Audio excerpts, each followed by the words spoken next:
Mesdames et messieurs, assalamu alaikum wa rahmatullahi wa barakatuh. Que la paix, bénédiction, mais aussi la miséricorde d'Allah soit sur vous tous. Ravis toujours de vous retrouver dans cette nouvelle édition de Culture religieuse, votre fenêtre sur le monde de l'islam, sur les différentes dimensions de l'islam. Aujourd'hui, nous allons jeter la lumière sur les croyants, les caractéristiques des croyants, sur ce qu'on appelle, ou selon les termes, le propre terme du Coran, les serviteurs d'Ar-Rahman, les serviteurs du miséricordieux. Quelles sont ces caractéristiques?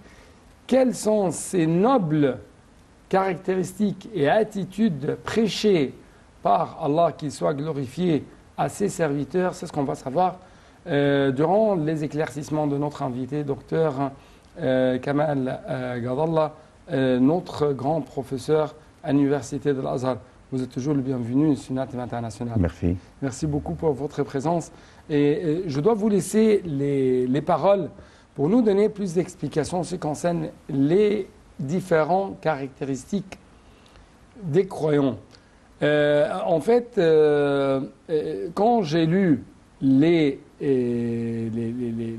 versets, les hadiths concernant ce sujet, donc les croyants, ce ne sont que des gentlemen, ce sont des hommes très nobles. Donc, est-ce que vous pouvez donner plus d'explications en ce qui concerne les caractéristiques des croyants? Oui, vraiment, dans le Coran, lorsqu'on parle de croyants, des attributs, des caractéristiques de croyants, donc on est très surpris, en fait, très étonné. Parce que même lorsqu'on débute la lecture du Coran à partir de la sourate La Vache, numéro 2, Alif Lam Mim, ذلك الكتاب لا ريب فيه هدى للمتقين. المتقين, c'est-à-dire les pieux, c'est-à-dire les croyants. Ouais. Quels sont les pieux? C'est-à-dire ceux qui croient en l'inconnaissable, c'est-à-dire ceux qui est connu seulement par Allah, et ils accomplissent la prière, et aussi font des dépenses de ce qu'on leur a octroyé, leur a donné, c'est-à-dire ce qu'Allah les a pourvu. Ouais. Et ceux qui croient en ce qui a été descendu, c'est-à-dire le Coran, et ce qui a été révélé avant toi, c'est-à-dire la Torah et l'Évangile, les autres saintes écritures. Ouais. Donc, il s'agit d'un groupe tout à fait bien choisi, élu par Allah, vraiment. Ouais. Parce que leur peur, en fait, ou bien leurs croyances en ce qui est l'au-delà, leur dicte de ne faire que le bien. Oui. D'accord? Donc, c'est aussi ce qu'on peut appeler l'auto-supervision, c'est-à-dire qu'il y a une sorte d'autocontrôle. Oui. En fait, donc, il croit aussi dans toutes les saintes écritures, à partir même de ce qu'on appelle le feuille d'Ibrahim, ou bien tout ce qui était révélé à tous les prophètes jusqu'au dernier prophète sallallahu alayhi wa sallam. Donc dans d'autres versets, il y a les qualités de croyants en détail. Oui. Par exemple, vous avez dans la sourate Al-Mu'minun, c'est-à-dire une sourate qui porte même le nom de croyants. Avant cette sourate, à la fin de la sourate le pèlerinage, Al-Hajj, on trouve وَمَا جَعَلَ عَلَيْكُمْ فِي الدِّينِ مِنْ حَرَجٍ. C'est-à-dire, Allah ne vous a rien imposé de gêne en matière de la religion. C'est-à-dire que vous êtes seulement obligé de faire des choses qui sont toujours à votre portée, qui ne dépassent pas du tout votre capacité, votre compétence, d'accord, votre possibilité de porter. Donc, les croyants, c'est-à-dire les qualités de croyants, tout de suite après la fin de la sourate de pèlerinage, قَدْ أَفْلَحَ الْمُؤْمِنُونَ. Bien heureux sont les croyants. Pourquoi ils sont bien heureux? Bien heureux. Pourquoi ils sont bien heureux?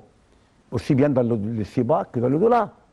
Aflaha ici, c'est bien heureux, il a réussi. Il a réussi et il est bien heureux. Oui, parce que c'est donc il n'aura la khawfun alayhim wa lahum yahzanun.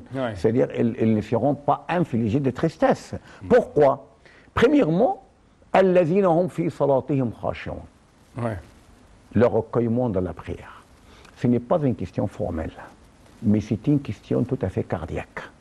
C'est-à-dire que les actes pillent en tête la prière. Ils ne sont que des indicateurs. C'est-à-dire quoi, indicateurs? C'est-à-dire que votre prière n'est pas basée sur des simples gestes, mais elle est basée sur une sorte de métamorphose. C'est-à-dire, avant de faire la prière, on pourrait être un peu triste, on pourrait être un peu énervé, on pourrait par exemple avoir des soucis, des problèmes d'ordre psychologique et psychique. D'accord? Lorsqu'on procède à faire la prière, tout de suite après la prière, on est calme. C'est pourquoi le prophète, sallallahu alayhi wa sallam, il disait à Bilal, Arihna bis-salati ya Bilal. C'est-à-dire, la sérénité. Ah, la sérénité. Permets-nous d'avoir de la sérénité grâce à la prière. Donc, c'est une source d'apaisement, de sérénité, de quiétude, de tranquillité. D'accord? Donc, être recueilli en prière, c'est-à-dire être prédisposé à changer pour le bien, à changer pour le mieux. Allazina hum fi salatihim khashi'un wallazina hum 'anil lagwi mu'ridun. C'est-à-dire qui s'abstiennent complètement de ce qui est vilaine, de paroles, par exemple, de paroles fades qui n'ont rien à voir avec ce qui est utile. Tout ce qui n'est pas utile, c'est l'arwa. L'arwa, c'est-à-dire de la parole insensée, fade, inutile, et il pourrait être inuisible quand même. D'accord? Donc, c'est pourquoi il dit dans l'autre sourate, Al-Furqan, les discernements, c'est-à-dire lorsqu'ils passent par des gens qui disent des futilités, ils passent sans se déshonorer. Kirama, c'est-à-dire qu'ils gardent leur honneur. Comment garder votre honneur alors qu'il y a des gens qui disent n'importe quoi? De ne pas y prendre part. C'est-à-dire de vous écarter en fait de tout ce qui n'est pas utile. D'accord? Donc, وَالَّذِينَ هُمْ عَنِ اللَّغْوِ مُعْرِضُونَ وَالَّذِينَ هُمْ لِلزَّكَاةِ فَاعِلُونَ. فاعلون, il ne dit pas qu'ils font la zakat, mais il a employé fa'ilun, les gérondifs, l'adjectif fa'ilun, c'est-à-dire que à force de faire toujours des zakats, elles sont devenues des bienfaiteurs. C'est-à-dire que la bienfaisance leur est devenue un caractère inhérent. D'accord? Il finit par être une caractéristique inaliénable, stable. Donc, ils sont devenus des bienfaiteurs. Cette bienfaisance, ces biens sont, si je puis dire, inspirés, tirés à partir de cette énergie vitale, de cette énergie, si je puis dire, quand même divine, qu'ils essayent de prendre à travers leur prière, à travers leur contact avec Allah, qu'il soit glorifié pendant leur prière. Justement, nous allons bien sûr discuter ou quand même avoir une sorte d'explication en ce qui concerne les autres caractéristiques et qualités des croyants, mais après ce petit reportage.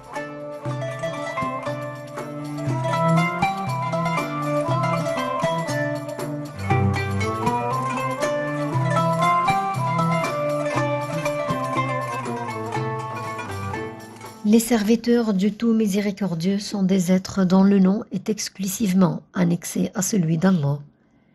Il y a certainement des êtres qui se sont libérés de toute forme de servitude pour ne se soumettre qu'à Allah, le tout miséricordieux. Les qualités des serviteurs d'Allah sont nombreuses. On cite entre autres la modestie et être doux avec les croyants. Allah, qu'il soit exalté, a dit: ceci est les qualités des croyants dans les affaires de leur vie quotidienne. Ils sont doux dans leurs relations. Ils ont de bons comportements. Dans leur manière de marcher sur terre apparaît la modestie.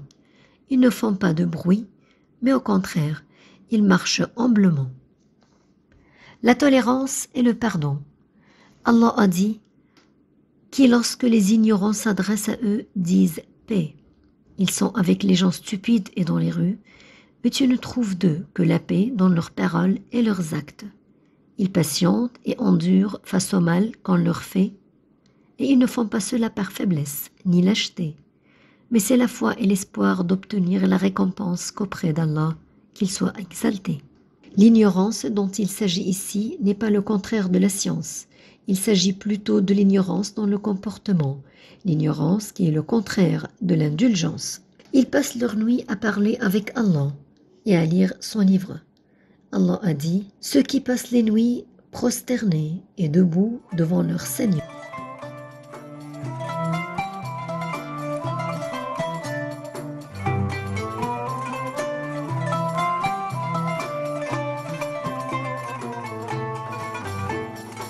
Donc, chers téléspectateurs, encore une fois, il y a toujours des caractéristiques très éminentes dans la personnalité des croyants. Parmi ces caractéristiques ou ces qualités, c'est la chasteté. Comment? C'est ce qu'on va savoir à travers toujours les explications de docteur Kamal Gadallah. Comment, notre docteur? Oui, donc Allah a déterminé exactement ce qui est licite, ce qui est illicite dans la question de la sexualité. Parce que c'est très très important, comme vous le connaissez très bien, il pourrait faire de gros problèmes pour la société entière. Oui. Même si on n'est pas très freudien, c'est-à-dire en disant par exemple que c'est le libido en fait qui pourrait tout faire, on dit au moins, et c'est tellement expérimenté, s'il s'agit d'un problème d'ordre sexuel, il pourrait écraser presque un village entier parce que c'est une agression, donc c'est la revanche, c'est la vengeance, je ne sais pas quoi. Donc, et donc c'est là tout à fait calamiteuse en fait pour la société.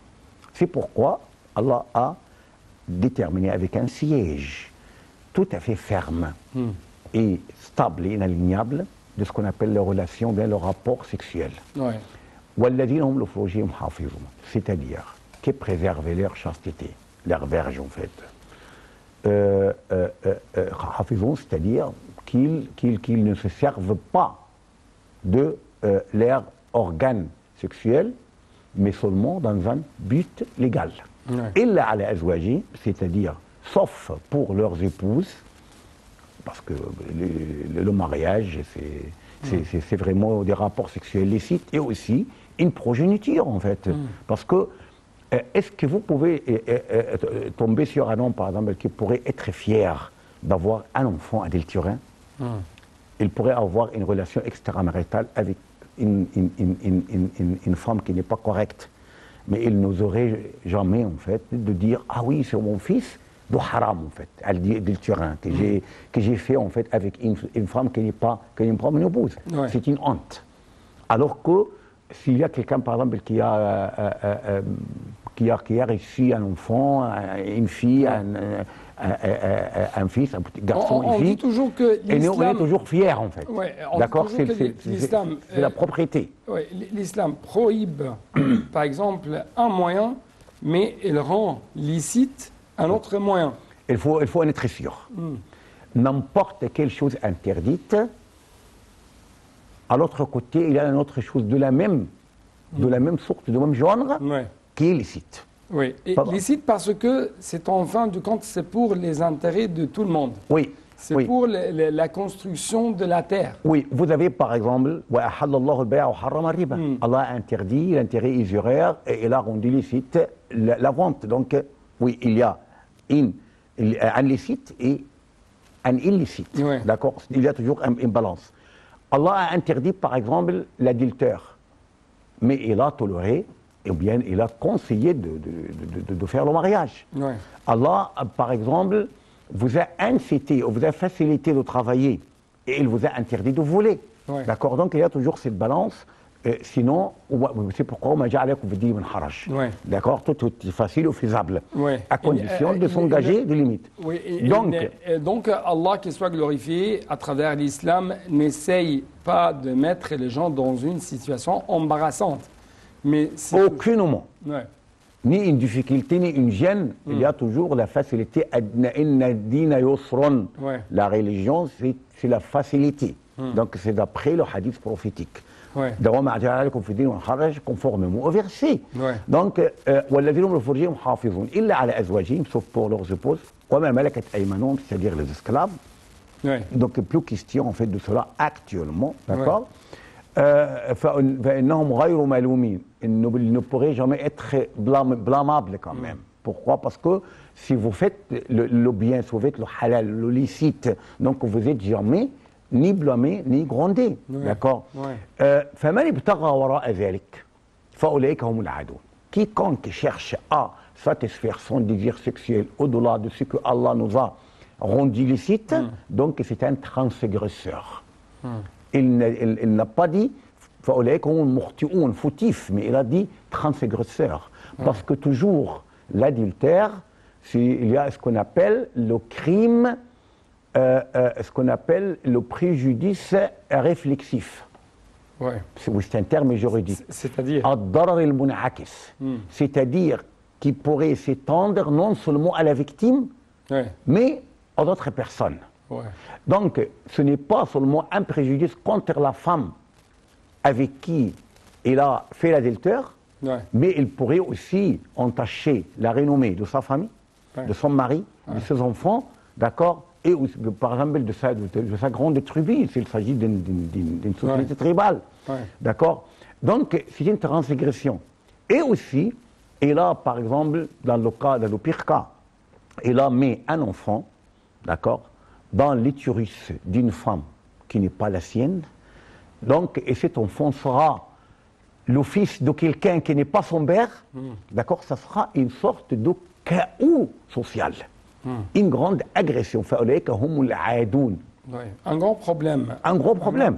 C'est une transgression, c'est pas seulement un simple crime. Un grand problème pour toutes les sociétés. Oui, pour toute la société entière. Et pour les enfants quand même. Et pour les enfants quand même, parce que, par exemple, lorsqu'on parlait... Donc, à travers votre explication, l'islam essaye de trouver toujours un cadre légitime, licite, ou légitime plutôt, pour conserver et préserver les droits de tout le monde, pour n'arriver pas à cette transgression, comme vous avez Oui, la paix sociale, oui, la stabilité sociale. Donc, il garde ce qu'on appelle l'ordre public. Donc, pourquoi l'islam est différent de d'autres religions? Donc, les croyants doivent toujours préserver l'ordre public. Oui, tellement. Ils n'essayent pas d'arriver à... Oui, de violer l'ordre. Ils n'ont pas le droit. C'est pourquoi que je vous dise que l'islam, pourquoi l'islam est différent des autres religions. Ce n'est pas de point de vue, par exemple, chauvin ou bien fanatique, hein, parce que moi je suis académicien quand même, hein, je ne pourrais pas dire n'importe quoi. Tout ce qui est apogée, ce n'est pas le mien en fait. Parce que l'islam, c'est un ordre universel qui cherche la stabilité de la vie humaine, de l'ordre public mondial et universel, au contraire d'autres religions. Par exemple, la chrétienté, une religion tout à fait splendide, formidable, avec de sublimes moralités, en fait, que moi, personnellement, je suis très, très passionné par ce qu'on appelle la spiritualité chrétienne. Mais il ne touche pas l'ordre public. Et donc, il laisse ce qui est à César, ce qui est à Allah, Allah. Donc, pour nous, l'islam, on ne pourrait pas garder le silence, ou bien reste mieux devant, par exemple, les ordres, le trouble. Hein. Donc, moi, je suis ordonné, donc, il faut ordonner le convenable, interdire le blâmable, et c'est notre responsabilité. Oui, donc, c'est une autre question, et ce sont parmi les caractéristiques des croyants. Ordonner le convenable. Oui, et interdire le blâmable. Donc, nous devons tout de suite nous arrêter un peu pour présenter cette petite visite à une mosquée monumentale ici au Caire. Après ça, on va être ensemble encore une fois pour connaître et savoir un peu, ou d'une manière optimale, les grandes caractéristiques des croyants.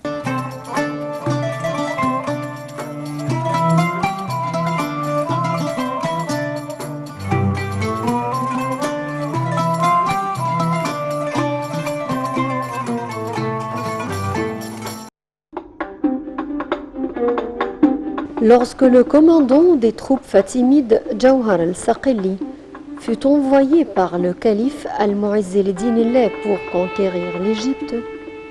Il entreprit la construction du Caire et y fonda la mosquée d'Al-Azhar en 969. La construction de la mosquée s'étendit sur 2 ans. La mosquée d'Al-Azhar ouvrit ses portes pour la première fois en 972. Depuis cette date, la mosquée d'Al-Azhar et son université deviennent parmi les plus célèbres dans le monde musulman.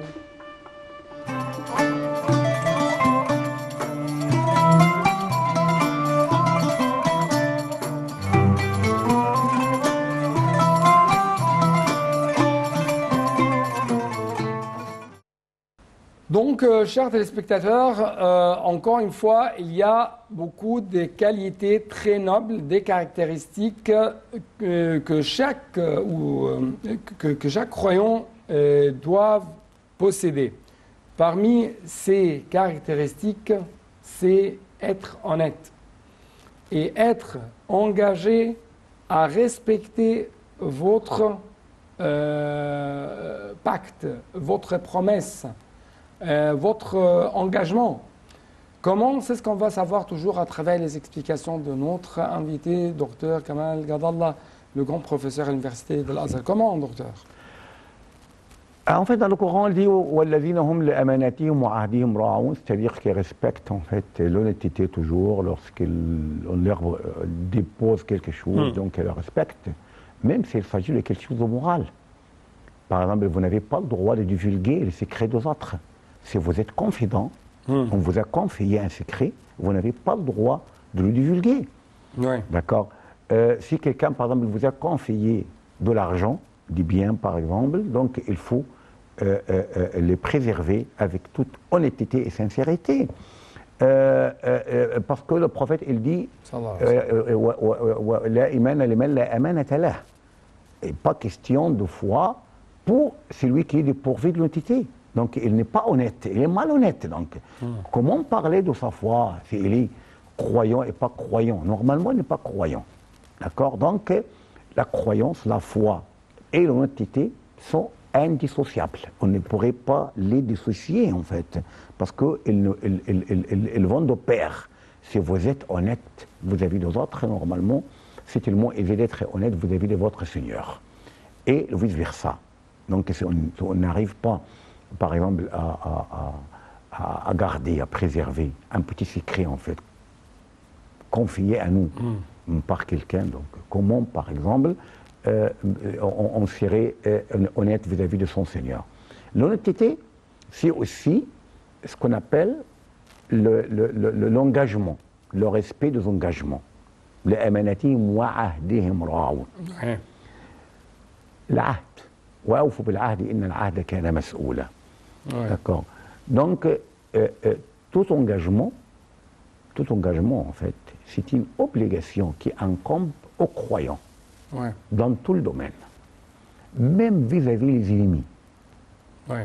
Ce qui pourrait vous étonner un peu, c'est le fait, donc, moi personnellement, je dis toujours, je dis inlassablement, qu'on lit le Coran qui d'une façon superficielle et passagère. On ne s'arrête pas à tous les versets. Par exemple, lorsqu'il s'agit d'un État adversaire, on est en conflit avec cet État.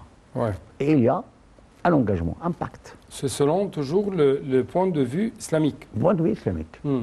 Il y a par exemple un traité de paix, par exemple même juste un trêve pour arrêter, pour cesser le feu, un engagement n'importe quelle sorte.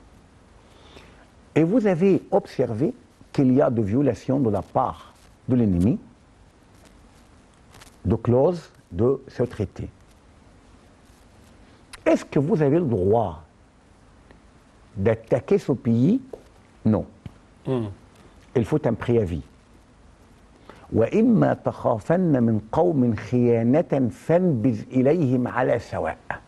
C'est-à-dire, si vous craignez la trahison d'un pacte, d'un traité, de la part de l'ennemi.